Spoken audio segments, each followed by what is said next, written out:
haiwezi kutoa kwa umaskini bro. Una get? Mwanamke like hata kama mwanamke ako na pesa aje, haiwezi kutoa kwa umaskini. Unaona? Kwa nini sasa? Ile mwanamke, unaona pesa za mwanamke zinakuanga tu za mwanamke. Pesa za mwanaume ni za mwanaume na mwanamke. So ukipata mwanaume like mwenye anadepend at maybe aweke na mumama ama aweke na mshangazi amweke, hiyo pesa haiwezi mtoa kwa umaskini. Hapo ni kumtumia tu alafu amwache.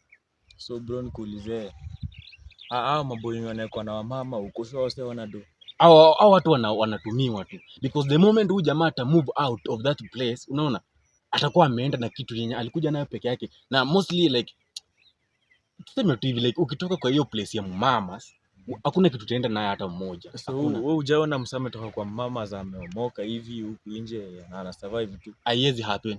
Hakuna. Ukitoka kwa mama, kila kitu ya mama unamwacha hapo. That's why wewe unaona mwanaume anawezalisha mwanamke, anaweza mlisha miaka yote. Lakini mwanamke kukulisha tu wiki mbili ataanza kukusema.